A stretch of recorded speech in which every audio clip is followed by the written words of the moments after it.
Ya, shalom Bapak Ibu, selamat pagi, puji Tuhan. Hari ini hari terakhir di bulan November, ya, di penghujung bulan, dan terima kasih untuk tim PAW yang sudah memimpin kita dalam puji-pujian. Wow, sangat semangat sekali, ya. Tapi saya masih agak gak enak badan, ya, untuk ginjeng, dari minggu yang lalu sudah kena flu, semakin naik turun saya, sempat betul-betul KO hari Senin, tapi sampai sekarang juga masih terasa. Tapi anehnya kemarin hari Jumat ada lindu, malah saya tidak tahu, ya tahu Pak Sugeng. Ya tahu ya, hari Jumat kemarin katanya ada gempa bumi. Nggak terasa? Wah, Pak Sugeng. Waktu KPK, jam berapa? Setengah 8-an lah ya. Pak Sugeng sama Menteri kemarin yang merasakan, ya, hari Jumat yang lalu, ya. Dan ada di Cilacap, ya, untuk pusat gempanya, ya. Bapak Ibu, kita juga terus berdoa untuk bangsa Indonesia, terutama yang di Medan, ya. Medan, Aceh, Sumatera Utara itu mengerikan sekali untuk banjir yang ada, ya. Oke, kita kembali ke firman Tuhan. Pada hari ini kita belajar tentang liturgi gereja, gitu ya. Kemarin kita sudah belajar ibadah, kita sudah belajar sakramen. Ya, sekarang kita belajar liturgi gereja. Ya, apa itu liturgi? Ya, liturgi ini dari bahasa Latin, ya. Bahasa aslinya dari kata leitos dan ergon. Leitos itu rakyat atau umum, ya, untuk umum, dan ergon itu pelayanan atau pekerjaan. Jadi liturgi adalah pelayanan umum atau pelayanan publik, ya, public service, ya, itu sebetulnya liturgi, ya. Nah, ini dibuat oleh gereja, ya. Kita sudah belajar bagaimana sakramen berkembang, bagaimana ibadah raya berkembang. Yang tadinya nggak ada firman Tuhan jadi ada, yang tadinya nggak ada pujian, Daud yang nambahkan pujian, ya, sampai menjadi seperti yang kita kenal sekarang. Nah, karena itu menjadi pertanyaan, liturgi ini dibuat untuk apa, ya? Masih ingat bahwa ibadah raya itu adalah pertemuan kudus, ya. Jadi pertemuan tapi kudus. Nah, kalau kita bicara tentang pertemuan, berarti lebih dari satu orang. Makanya Tuhan juga bilang 2-3 orang berkumpul di dalam namaku, aku hadir. Jadi bicara tentang pertemuan lebih dari satu orang. Nah, kalau kita bicara lebih dari satu orang, maka perlu dibuat satu aturan. Kenapa? Karena kayak enggak gitu pasti akan jadi kekacauan, betul ya? Enggak usah banyak orang, ya, 2 orang saja. Kalau enggak punya aturan, dua-duanya itu enggak punya aturan, akan jadi masalah, betul ya? Bayangkan kalau Anda harus ke kampus atau ke kos atau ke satu tempat yang kemudian Anda punya teman satu kos atau teman satu kamar yang berbeda, ya. Ini di sini ada Mia yang baru ke kos selama berapa bulan, baru 5 bulan ada, ya, 5 bulan ya jadi anak kos. Tapi bayangkan kalau ini kebetulan dia kos sendiri, ya, satu kamar, ya. Tapi kalau bayangkan kalau dia harus share kamar, satu kamar 2 orang, dan yang jadi masalah 2 orang itu berbeda dan tidak ada aturan di situ. Wow, bayangkan jadi seperti apa? Gak usah jauh-jauh, mulai dari siapa yang pegang kunci kamar kos, ya toh? Itu aja bisa jadi masalah, ya toh? Saya mau pergi, kamu yang kuncinya bawa, ya, tapi saya nanti pulang jam 8, akhirnya bingung. Sehingga akan muncul satu aturan. Oke, siapapun yang terakhir keluar dari kos, kunci kamar harus taruh di atas, misalnya, ya, ini satu aturan. Sehingga apa? Ini jadi lebih teratur. Ini baru bicara 2 orang. Bagaimana kalau pertemuan kudus ini mencakup seperti kita contohnya 100 orang? Seperti misalnya zaman dulu, zaman Petrus berkhotbah, 3.000 orang diselamatkan. Bayangkan bagaimana 3.000 orang kumpul dan tanpa aturan. Pasti kacau balau. Karena itu dilahirkan sebuah liturgi. Supaya apa? Supaya teratur dan mengarah kepada Allah. Coba kita buka 1 Korintus 14 ayat 26 sampai 40. Ini yang menjadi dasar daripada liturgi. 1 Korintus 14 ayat 26 ya sampai yang ke-40. Judul perikop yang diambil oleh Lembaga Alkitab Indonesia jelas banget. Peraturan dalam pertemuan jemaat. Jelas ya. Jadi dalam pertemuan kudus, pertemuan jemaat, ibadah raya ada peraturan. Ya. Kenapa supaya teratur? Contoh sederhana, kita duduknya maju sini semua, betul kan? Coba kalau sebagian maju sini, sebagian maju sana, sebagian duduk di luar, kacau. Ya, ada peraturan dalam pertemuan jemaat. Saya akan bacakan supaya kita yang lain mendengar, menyimak dengan betul. Ya, ayat 26. Jadi bagaimana sekarang saudara-saudara, bila mana kamu berkumpul, hendaklah tiap-tiap orang mempersembahkan sesuatu. Yang seorang mazmur, jadi bukan bicara duit ya, bukan bicara persembahan, bukan. Tapi yang seorang mazmur. Jadi ada yang memazmurkan, ada yang nyanyi, yang lain pengajar, ada yang mengajar, atau penyataan Allah, ada nubuat yang Allah berikan, ya, atau karunia bahasa roh, atau karunia untuk menafsirkan bahasa roh. Tetapi semuanya itu harus dipergunakan untuk membangun. Jadi bicara tentang satu pertemuan kudus, rupanya Tuhan mau gak ada yang nganggur. Betul ya? Makanya salah satu goal kemajlisan sekarang adalah setiap jemaat harus punya pelayanan. Harus, ya. Gak terus yang pelayanan itu aja. Yang pelayanan siapa? Pak Mano, Pak Mas Woko, yang lain, saya sih hanya jadi pendengar yang setia. Yang penting saya datang, gak ngetin kursi, pulang. Gak, ya.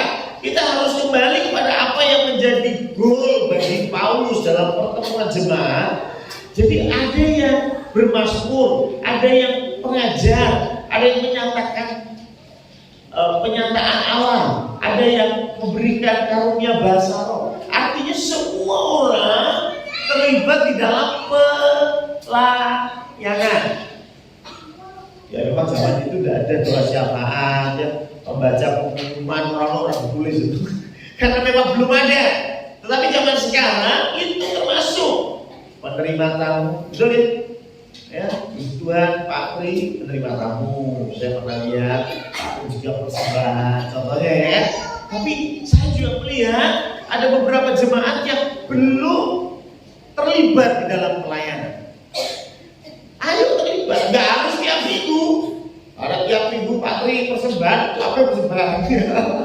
Ya, nggak. Tapi tetap kita punya andil, ada kontribusi. Ya, itu yang Tuhan mau, yang mau sampaikan di dalam 1 Korintus 14 ayat 27. Jika ada yang berkata-kata dengan bahasa roh, biarlah 2 atau sebanyak-banyaknya 3 orang. Jadi kalau ada yang bahasa roh, boleh.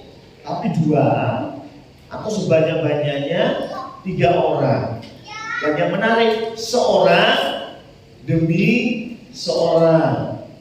Jadi ngomong bahasa roh gak harus barengan. Kenapa? Bahasa roh itu berbeda-beda.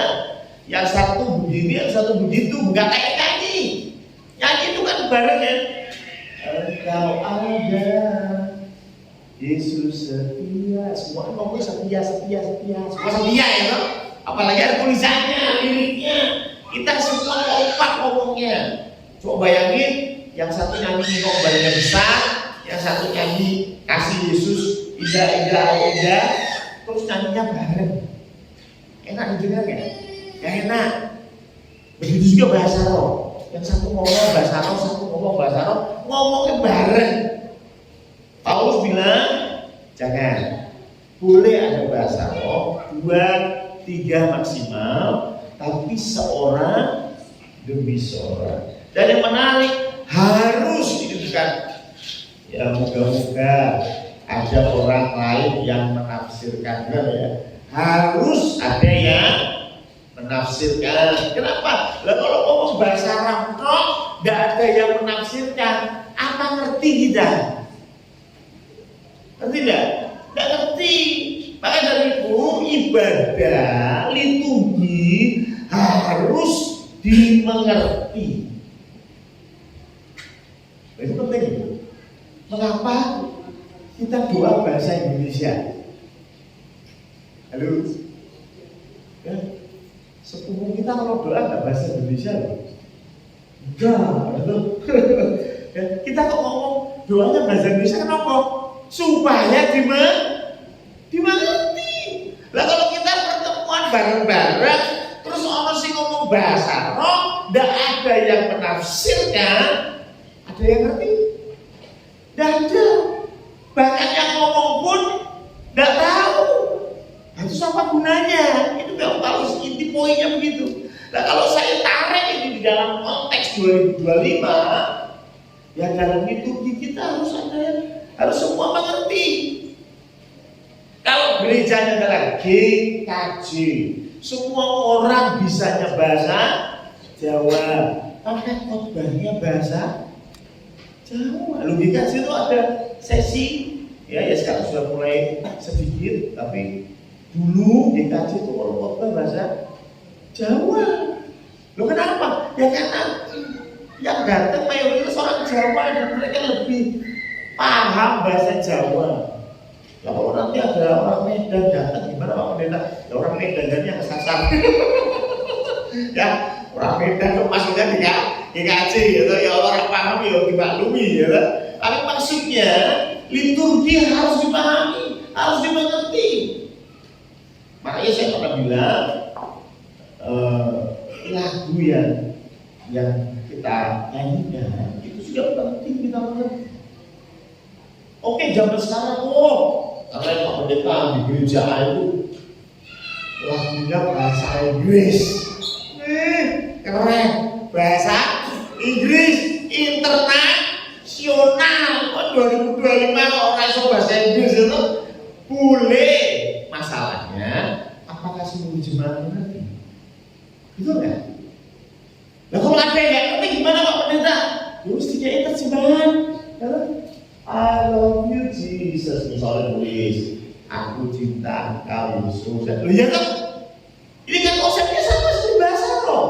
Bahasa roh boleh, tapi harus ada yang menerjemahkan. Kenapa? Supaya mengerti. Itulah mengapa saya bahasa Indonesia. Kenapa? Pandoa syafaat doanya bahasa Indonesia. Nggak harus doanya Shema Israel, Adonai Elohim, Adonai Elohus. Ya keren, gitu. Bisa boleh berani. Cuma pertanyaannya, awake dhewe ngerti ora? Hanya orang yang rasa keren-kerenan, gitu. Rasa keren-kerenan. Yang penting adalah dimengerti. Ini poin pertama yang Paulus mau sampaikan. Jadi dalam liturgi pemilihan lagu, gitu ya. Ini juga perlu diperhatikan. Jemaat harus mengerti. Kalau memang kita mau belajar lagu bahasa Inggris, nggak apa-apa. Bahasa Arab masih boleh, ya toh? Ada kikoh badannya besar versi Arab. Ada. Ya, saya pikiran nggak ada. Mau saya nyanyi kan? Nggak usah lah ya. Kikoh badannya besar versi Arab ada. Makanya terjemahnya harus jelas. Itu kita harus mengerti terjemah artinya ini. Nggak apa-apa. Ada satu lagu bahasa Arab bagus sekali tentang Roh Kudus. Ya, mau tak ajarin teman-teman. Kita bahasa Arab pakai liriknya tentang Roh Kudus. Ya, bagus sekali ya. Melodinya dan nadanya keren ya. Oke, kembali. dibuat untuk keteraturan dan syaratnya harus dimengerti. Apapun lagu, doa, termasuk di dalam firman Tuhan harus dimengerti. Ya, kalau Bapak Ibu diminta khotbah misalnya, Pak Ronald minta khotbah di gereja yang isinya orang Jerman, ya diharapkan khotbahnya Jerman. Nah kalau nggak bisa gimana Pak Pendeta? Terjemah. Tidak apa-apa. Saya masih ingat zaman dulu itu di TV ada khotbah ya, yang rambutnya putih semua itu, Polondo. Ya. Sebelum zamannya Pak Gubernur saya lupa. Ya.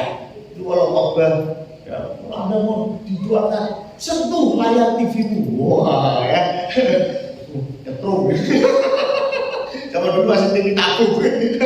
Ya, ini ada yang terjemahkan, dulu ada yang terjemahkan. Tidak apa-apa, tidak masalah. Jadi khotbah ada yang terjemahkan, boleh ya. Karena inti poinnya bukan bahasanya, tapi inti poinnya dimengerti. Ayat 29. 28. Jika tidak ada orang yang dapat menafsirkannya, ya, hendaklah mereka berdiam diri dalam pertemuan jemaat dan hanya boleh berkata-kata kepada dirinya sendiri dan kepada Allah. Oke. Tentang nabi-nabi, baiklah 2 atau 3 orang di antaranya berkata-kata dan yang lain menanggapi apa yang mereka katakan. Apa maksud nabi-nabi? Nabi-nabi di sini adalah yang memberikan nubuat-nubuat, itu nabi, ya. Karena Tuhan berbicara bahwa dalam komunitas akan ada nabi-nabi yang Tuhan pilih, ya. Dan ketika nabi ini sedang berbicara tentang nubuat Tuhan, maka itu juga harus teratur. 2 atau 3 orang di antaranya dan ada yang menanggapi apa yang mereka katakan. Ini kemudian menjadi sebuah liturgi kalau Bapak Ibu ke gereja-gereja Protestan arus utama, ya, biasanya ada amin. Ya, itu kan menanggapi ya. Nah, ini menanggapi dari nubuat ya. Ya, diberkatilah engkau, ya, pekerjaan. Amin. Betul ya. Katolik juga masih lakukan hal ini ya. Jadi ada saut menyaut, ini menanggapi ya, menanggapi. Ayat 30. Tetapi jika seorang lain yang duduk di situ mendapat penyataan, ada nubuatan, maka yang pertama itu harus berdiam diri. Ya, intinya sama, teratur. Om sedang menyampaikan nubuat Tuhan, tiba-tiba Mbak Ari dapat kenyataan. Mbak Ari bangun, Tuhan berkata, Om mandek saya. Kenapa? Yo betra. Nah, terus monggo Mbak Arise setelah pernyataan selesai, mungkin Om melanjutkan pernyataan yang sudah diberikan kepadanya. Sebab ayat 31, kamu semua boleh bernubuat, seorang demi seorang, sehingga kamu semua dapat belajar dan beroleh kekuatan. Tapi ayat 32 itu menarik. Karunia nabi takluk kepada nabi-nabi. Artinya apa sih? Ya, sebetulnya nubuat itu bukan terus Mbak Ali, contohnya tadi ya, Mbak Ali jadi nabi terus bernubuat. Orang terus kalau kesumpah, orang. Karunia nabi itu takluk kepada yang nabinya. Kalau Mbak Ali Tuhan kasih terus Mbak Ali, aku nggak mau ngomong, bisa. Orang terus langsung ngomong ketemu. Tuhan berkata, bukan ya? Orang model dulu ya. Tetapi Mbak Ari bisa ngerem, bisa menyatakan. Itu suka-suka Mbak Ari. Artinya dia lebih berkuasa, dia menaklukkan karunia nabi, itu maksudnya. Artinya yang tadi itu bisa dilakukan. Nggak bisa minta. Saya tahu bicara bahasa roh, tahu langsung ngomong. Orang iso di stop. Maaf ya. Tapi ayat 32 ngomongnya bisa ya, karena takluk kepada nabi-nabi. Kalau memang nggak ada yang menerjemahkan, tadi kita sudah bicara ayatnya, ya sudah disetop aja. Karena yang penting bukan bahasa rohnya, yang penting dimengerti ya, dan teratur. Karena itu Paulus bilang karunia nabi takluk kepada nabi-nabi, karunia bahasa roh takluk kepada orang yang diberi karunia itu. Kalau tiba-tiba Pak Budi dikasih karunia bahasa roh, tapi kondisinya tidak memungkinkan, ya udah tidak usah diucapkan, ya. Biarkan itu membangun dirinya sendiri dengan apa? Kan gitu ya. Ayat 34, ayat 33. Sebab ini kesimpulannya, nah ini mulai banyak yang bahasa roh. Anak-anak, ya. Sebab Allah tidak menghendaki kekacauan, tetapi damai sejahtera. Mari ditekankan, itu semua bahasa roh, nubuat-nubuat itu alasannya sebab Allah tidak menghendaki kekacauan, tetapi damai sejahtera. Bapak Ibu, kalau kita melihat Allah, bagaimana sifat Allah, kita bisa lihat itu dari ciptaannya. Betul ya? Ciptaan Allah itu teratur. Betul ya? Coba lihat gunung gitu kan, aduh bisa pohon itu rata, gitu ya? Pohon rata itu mesti kita, kok pohonnya gak ada, habis longsor, habis kebakar. Tapi normalnya itu teratur, betul ya? Teratur, ombak itu datangnya teratur. Balik, nanti ombak lagi datang, balik. Matahari terbit teratur enggak? Teratur, gitu. Orang mau, aku tak kawan sini gitu. Matahari ini kawanan, orang ya, orang cerita nih, ya teratur. Maka dari itu, sama seperti ciptaan Tuhan yang teratur, ya Tuhan itu Tuhan yang teratur. Karena Tuhan yang teratur, ya kita juga harus teratur, enggak kacau balau. Ayat 34. Sama seperti dalam semua jemaat orang-orang kudus, perempuan-perempuan harus berdiam diri dalam pertemuan-pertemuan jemaat. Ini agak dalam ya. Sebab mereka tidak diperbolehkan untuk berbicara. Mereka harus menundukkan diri seperti yang dikatakan juga oleh hukum Taurat. Jika mereka ingin mengetahui sesuatu, baiklah mereka menanyakannya kepada suaminya di rumah. Sebab tidak sopan bagi perempuan untuk berbicara dalam pertemuan jemaat. Nah, ini ayatnya cukup banyak tafsiran ya, 34 dan 35 ya. Bapak Ibu tahu kenapa sampai hari ini beberapa gereja tidak mengizinkan pendeta perempuan, ya, romo perempuan, uskup perempuan ada, ya, betul? Ya, di beberapa gereja sudah boleh, GKI misalnya sudah boleh pendeta perempuan, tapi ada beberapa sinode yang masih nggak boleh, ya. Yang jadi pendeta itu mana, ya. Kenapa? Ini berkaitan dengan ayat ini, ya. Karena dikatakan bahwa perempuan ini ya tidak diperbolehkan untuk berbicara, ya. Mereka harus menundukkan diri, ya. Kalau mau tanya suaminya di rumah. Nah, ini beberapa tafsiran, tapi yang menurut saya paling dekat ya dari kenyataan yang ada. Jadi zaman itu di Korintus itu satu kota yang cukup modern. Tidak semuanya orang Yahudi. Ya, tidak semua orang Yahudi. Nah, pada waktu itu ketika masuk di dalam pertemuan kudus, mereka masih mengadopsi budaya Yahudi. Budaya Yahudi itu apa? Lanang wedok dipisah. Jadi kalau zaman Yahudi bisa mula-mula duduknya tidak gini, gak boleh mau dempel sama bunda, dekat sama Pak Bunda itu, gak boleh, ya. Jadi bisa di sebelah kiri dan kanan, tapi ada beberapa sinagog atau tempat ibadah atas bawah. Yang bawah itu untuk laki-laki, yang atas untuk perempuan, ya, atau kanan kiri. Nah, ini sama persis seperti di masjid, betul ya? Pernah masjid, ya, kalau pas ada acara, ya, sholat atau apapun kan pasti laki dan perempuan bisa, nggak boleh gabung, gitu. Nah, Zaman dulu juga begitu, Bapak Ibu. Ya, di Korintus juga sama. Cuman problemnya orang Yahudi sudah terbiasa dengan itu. Karena ini budaya Yahudi, ya, udah biasa dipisah, ya wes, menang anteng. Tapi orang Yunani yang tidak pernah terbiasa dengan itu, masuk ke dalam situasi begitu, kadang mereka bengak-bengok bebojone.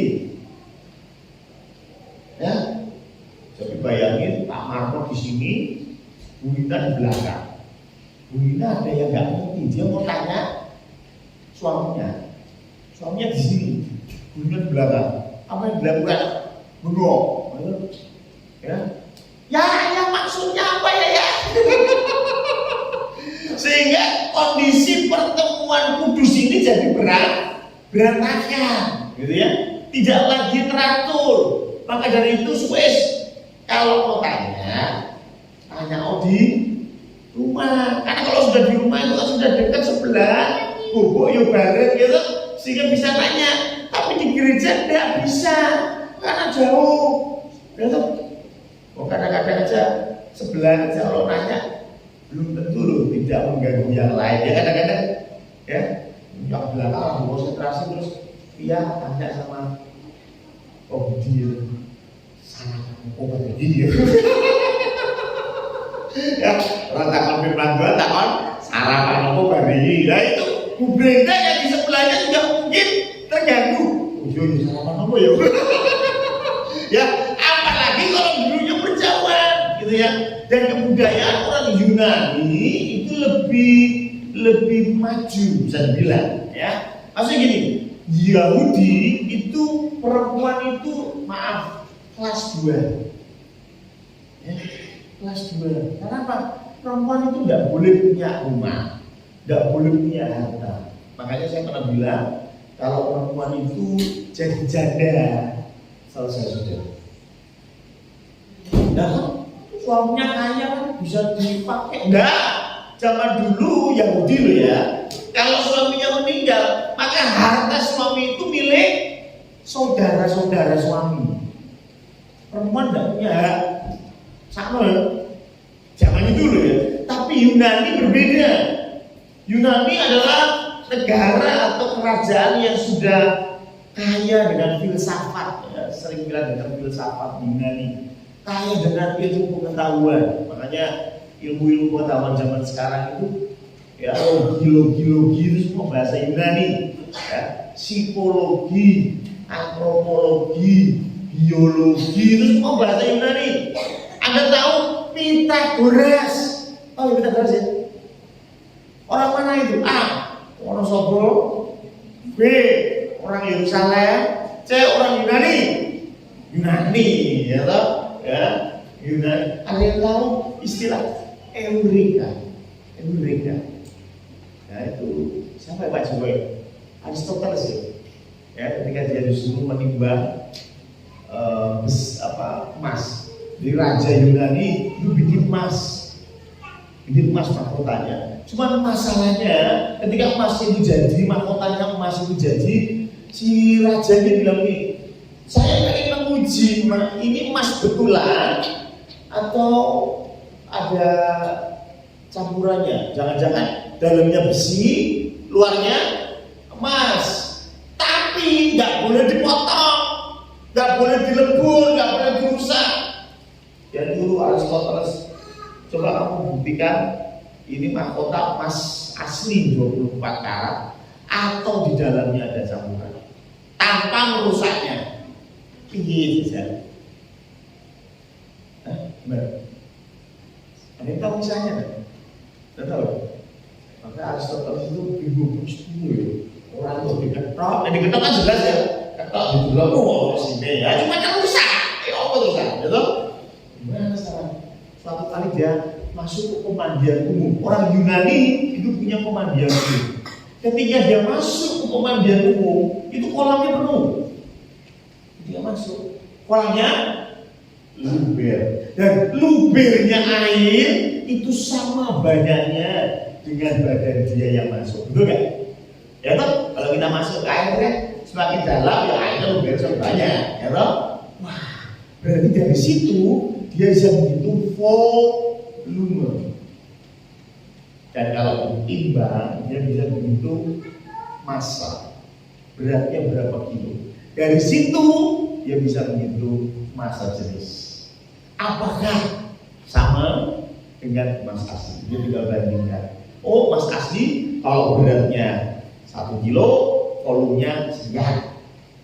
Berarti mahkota juga sama. Kalau dia 1 kilo, ya berarti massa volumenya harus sekian. Dia temukan itu, dan ketika dia menemukan itu, ketika dia baru mandi, dia langsung lompat dari kolamnya dan dia bilang, "Eureka, aku menemukannya." Lari ke labnya, lupa nggak pakai baju. Ya, itu satu cerita ya. Cerita bagaimana Yunani modern sekali. Dan karena itu mereka merasa perempuan punya hak. Ya? Mereka mulai bertanya. Mereka mulai tanya. Ini jadi masalah budaya. Bagi orang Yahudi, kok nggak sopan ya? Perempuan kok nanya. Bagi orang Yunani loh, kami memang modern. Perempuan itu bisa punya hak, bisa bertanya dan sebagainya. Ini yang kemudian menjadi masalah di dalam pertemuan jemaat. Maka dari itu muncul, perempuan jangan berbicara. Mereka tidak diperbolehkan untuk berbicara. Mereka harus menundukkan diri seperti yang dikatakan oleh Taurat. Ya, kalau mau nanya sesuatu, takon bojomu ning omah. Ya. Tapi rupanya ini terbawa. Ya, tidak boleh berbicara ini artinya nggak boleh mengajar. Ya, makanya beberapa denominasi gereja mereka masih tidak mengizinkan. Ada yang bolehlah jadi pendeta tapi nggak boleh jadi gembala, ya. Ada yang hanya jadi rohaniawan, nggak boleh jadi pendeta, ya. Karena pendeta khusus buat laki-laki, ya. Itu salah satu alasannya, ya. Jadi sekali lagi ini berkaitan juga dengan keteraturan. Ayat 36. Atau adakah firman Allah mulai dari kamu, atau hanya kepada kamu sajakah firman itu telah datang? Apa maksudnya? Ini sindiran. Ya kalau dalam bahasa kita sehari-hari ya naik motor itu yang sopan, yang pelan, knalpotnya jangan knalpot bro, lalu kira dalane mbahmu. Bahasa kita, bahasanya Paulus. Atau apakah firman itu mulai dari kamu, gitu? Coba pikir, gitu. Firman itu mulai dari orang Yahudi. Bagaimanapun firman itu mulai dari orang Yahudi. Tuhan Yesus itu orang Yahudi. Makanya tadi dikaitkan dengan perempuan Yunani yang berbeda adat, gitu ya. Ayat 37. Jika seorang menganggap dirinya nabi atau orang yang mendapat karunia rohani, ia harus sadar bahwa apa yang kukatakan kepadamu adalah perintah Tuhan. Tetapi jika ia tidak mengindahkannya, janganlah kamu mengindahkan dia. Karena itu saudara-saudaraku, usahakanlah dirimu untuk memperoleh karunia untuk bernubuat, dan janganlah melarang orang yang berkata-kata dengan bahasa roh. Tetapi segala sesuatu harus berlangsung dengan sopan dan teratur. Jadi inti dari liturgi adalah keteraturan, damai sejahtera yang mengarah kepada Allah. Itulah mengapa ini untuk para WL pasti sudah tahu, pemilih lagu itu nggak sembarangan loh Bapak Ibu. Ya, ada yang duduk manis di musik, pokoknya lagu lagi. Om itu menyusunnya mungkin 2-3 tahun. Ya, kenapa? Karena ini bagian dari keteraturan yang mengarah kepada Allah. Kalau kamu perhatikan lagu pertama biasanya slow, langsung naik, terus turun lagi sebelum masuk firman. Itu sedang mempersiapkan hati kita supaya hati kita siap menerima firman Tuhan, mengarahkan hati kita kepada Tuhan. Ya, kamu jibrak, menang, ngomongnya firman Tuhan. Wah, nggak ada cooling down-nya. Contoh lagi, kenapa kalau kita persembahannya setelah firman? Sama, nggak enak kalau pas lagi nyanyi, atau diputus untuk persembahan, diputus untuk pengumuman, diputus untuk doa syafaat, aduh nggak enak. Kita enaknya terus selesai firman, baru beres, gitu. Baru yang setelah itu ada persembahan, ada pengumuman, ada doa syafaat. Ini diatur sedemikian. Ada aturannya nggak jangan kita orang mau. Ini awalnya dewi sih gawe, gitu. Saya rasa kita semua sudah cukup dewasa. Kemarin kita sudah bicara sakramen dan ibadah raya, itu pun berubah, gitu ya. Jadi boleh nggak itu di gereja ini berubah? Boleh, boleh. Ya zaman dulu saya masih ingat pernah ada persembahan 2 kali. Kalau yang zamannya Pak Joko masih ingat ya, Pak Darto, Pak Marno, Pak Joko pasti ingat. Ya.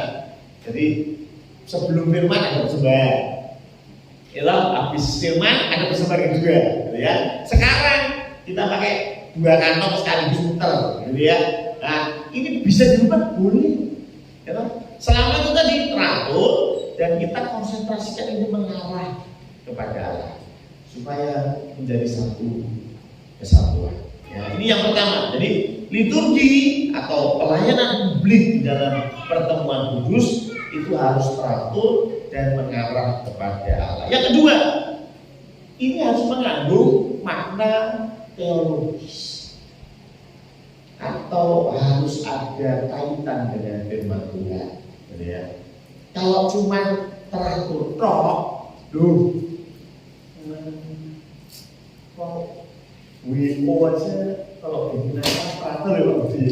Iyalah, WO itu kalau bikin teratur ya. WO apa?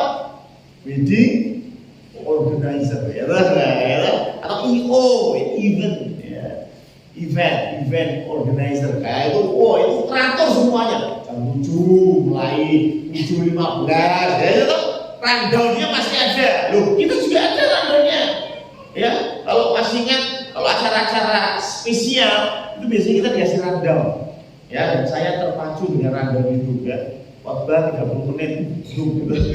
Tapi kalau ibadah raya juga nggak ada rundown-nya. Tapi kita sudah terbiasa waktunya kurang lebih setengah 9 maksimal, itu jam 9 sudah selesai, gitu ya. Tapi intinya yang kedua bicara tentang mengandung makna teologis, ini yang berbeda dengan IO, WO atau rundown di luar sana. Yaitu apa? Contoh di dalam liturgi kita mengenal namanya foto. Tahu yang foto ini? Saya nggak tahu.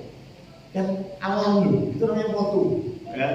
Pertolongan kita, ya, datangnya daripada Allah, itu foto namanya. Ya. Foto itu apa? Foto dari bahasa Latin artinya janji atau pengakuan. Jadi foto itu artinya janji atau pengakuan. Ya, makanya ini diambil dari mana? Sebetulnya foto yang saya lakukan diambil dari Mazmur 124 ayat 8. Mazmur 124 ayat 8 berkata, pertolongan kita adalah dalam nama Tuhan yang menjadikan langit dan bumi. Ya. Pertolongan kita adalah dalam nama Tuhan yang menjadikan langit dan bumi. Tapi kemudian diubah, ya. Boleh, ya. Tapi spiritnya adalah dari Mazmur 124 ayat 8. Makanya pertolongan kita ya, yang saya baca ya, yang di gereja kita lakukan, waktu pertolongan kita datangnya dari pihak Allah. Kenapa pakai Allah? Karena di Mazmur 124 ayat 8 itu Tuhan. Kalau kita mau fair, itu Tuhannya besar semua.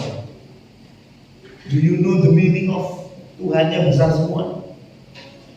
Apa artinya? Artinya tulisan aslinya Yahweh. Ya, jadi kalau Bapak Ibu baca Alkitab, tulisannya Tuhan besar semua, itu artinya Yahweh.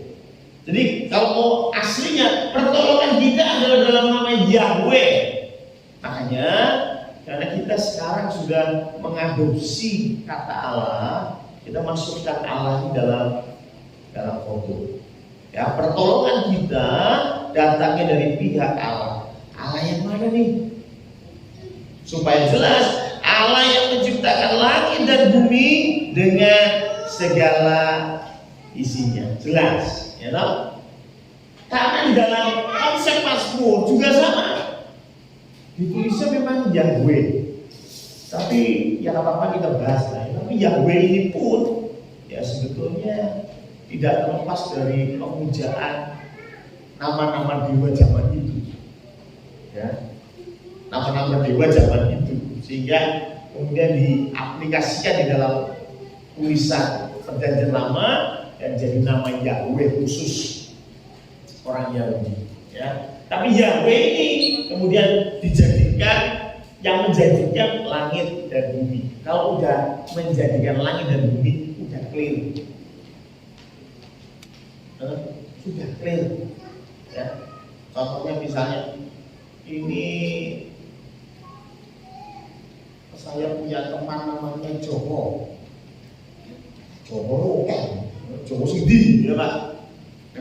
Saya punya teman namanya Joko, tapi yang jelas Joko suaminya Bu Ambar. Ya Bu, satu ya, tidak ada yang lain ya. Ya mungkin besok suaminya juga namanya Pablo Kape Joko Kape ya mungkin. Ya pasti satu-satunya itu, paham toh? Jadi dijelaskan bahwa yang menjadikan langit dan bumi. Yang kedua yang kita masih aplikasikan yaitu doa berkat. Ya. Doa berkat itu bahasa Indonesianya. Ya, bahasa Latinnya adalah benediksi. Jadi yang pertama namanya foto, yang terakhir namanya benediksi. Tapi nggak tahu kalau sekarang kita pakainya foto, tetap foto, sedangkan benediksi ganti jadi doa berkat. Ya, benediksi itu artinya bene itu baik dan diksi itu kata-kata atau berkata. Makanya benediksi berkata baik, doa berkat. Nah, doa berkat juga macam-macam Bapak Ibu. Enggak satu, ada yang doa berkatnya adalah doa pengutusan. Ya, pergilah jadikan semua bangsa muridku, ya. Gimana kalau kita ganti ya doa berkatnya? Ya, pergilah jadikan semua bangsa muridku. Waduh, pulang itu bebannya berat ya. Pulang itu bebannya berat. Saya harus jadikan semua bangsa murid ya. Nanti minggu depan pulanglah jadikan semua bangsa murid. Waduh, ya, tambah gak nyaman ya. Ada yang gereja yang pakainya itu karena penginjilan mereka menjadikan nomor 1.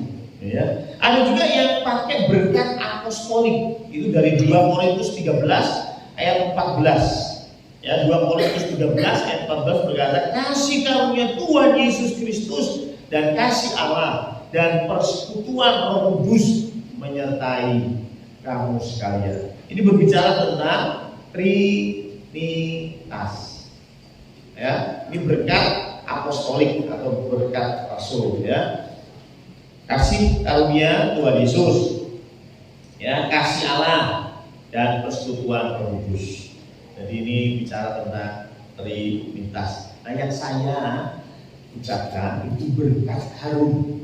Ada di Bilangan 6 ayat 24 sampai 25. Sampai 26. Saya bacakan ya. Tuhan memberkati engkau dan melindungi engkau. Tuhan menyinari engkau dengan wajahnya dan memberi engkau kasih karunia. Tuhan menghadapkan wajahnya kepadamu dan memberi engkau damai sejahtera. Ya. Itu doa benedikte ya. Nah, bicara tentang 3 berkat ini. Yang pertama, melindungi. Karena kita percaya kalau Tuhan yang melindungi pasti kita aman. Betul ya? Kalau satpam yang melindungi ya aman sih Pak. Cuman Tuhan bilang ya walaupun penjaga-penjaga melindungi, tapi kalau Allah tidak campur tangan dalam melindungi, sia-sialah semuanya. Ya. Maka dari itu perlu perlindungan Tuhan. Yang kedua, menyinari engkau dengan kasih karunia. Jadi yang kedua, kasih karunia. Kasih karunia berbicara tentang apa? Tuhan Yesus. Kalau melindungi bicara tentang Roh Kudus, kalau kasih karunia bicara tentang Tuhan Yesus. Tuhan Yesus itu kan memberikan kasih karunia, keselamatan. Yang ketiga, damai sejahtera. Saya mau ulangi lagi deh. Ada yang masih ingat damai sejahtera itu apa sih? Damai apa? Pokoknya akan slow living gitu ya. Slow living. Culture. Ya, yang udah beli kartu palir, gitu, damai sejahtera ya. Buka pintu, masih ada kebun, itu damai sejahtera. Nah, kalau corone ya, makruh damai sejahtera ya. Buka pintu jalan, ya, buka pintu beton, aduh ya, orang damai sejahtera. Saudara rumahnya Wiren, ya, buka pintu itu masih pohon di mana-mana, ya, ular lewat, itu ya. Itu damai sejahtera, apa kan begitu damai sejahtera? Ya, buka pintu di depan danau, gitu, ya, aduh enak sekali. Saya baru nginep di Amedian kok udah tahu, wah itu damai sejahtera. Begitu kan? Adem, suasananya enak. Bangun tidur itu buka pintu, wah matahari menyinari, kebun buah-buahan di depan mata, indahnya ya. Yang biasanya di pamerin om tapi nggak pernah diajak gitu. Ya, aku gini ngopi atau Jeporo, buka pintu langsung pantai tapi aku raga gajah, gitu. Raga sejahtera emosi gitu. Ya, apakah itu damai sejahtera? Bukan. Damai sejahtera adalah komponen yang kita perlukan untuk menikmati. Saya pernah bilang itu, ya loh.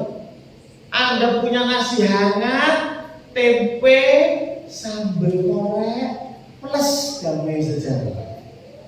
Mbak Tika, enak Mbak? Wah mantap ya. Barusan saya ngobrol sama Bu Retno loh ya. Habis ini cara apa? Ya, artinya itu damai sejahtera. Tapi kalau menunya yang kamu suka, tapi pas lagi makan enak, di telepon bank membayar cicilan.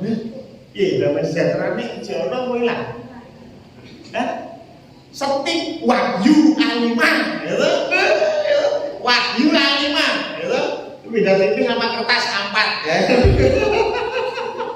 Ya, kira-kira Wahyu yang tadinya enak, itu di telepon bank membayar cicilan apa betul? Kenapa? Kok Wahyunya jadi kalah enak sama tempe, sama sambal goreng? Damai sejahtera hilang. Ngerti ya maksudnya? Dan damai sejahtera itu yang membuat kita bisa menikmati. Ya? Punya rumah kecil, buka pintu kanan, omah tanggane, kiri omah tanggane, ya toh? Buri omah tanggane, ya biji ya. Kadang orang 14 itu, ya. Tapi kalau damai sejahtera, dinikmati rumahnya. Oh iya. Oh, dinikmati damai sejahtera, puji Tuhan. Ada damai sejahtera. Daripada rumahnya luas, kebunnya luas, kanan kiri luas, belakang masih ada segaran, tapi tidak punya damai sejahtera. Ya? Maka dari itu Tuhan memberi berkat kepada kita yang paling besar, yaitu damai sejahtera. Perlindungan, kasih karunia, damai sejahtera. Terus orang sing ngalahno. Ya, jadi itu semua berkat yang Tuhan berikan. Itu apa? Kita pakai berkat itu. Ya, kita pakai berkat itu. Loh, orang kan berkat sih mau Pak. Ya, berkat apostolik ya mau yang itu. Ya, tapi saya punya alasan sendiri kenapa saya pakai berkat Harun.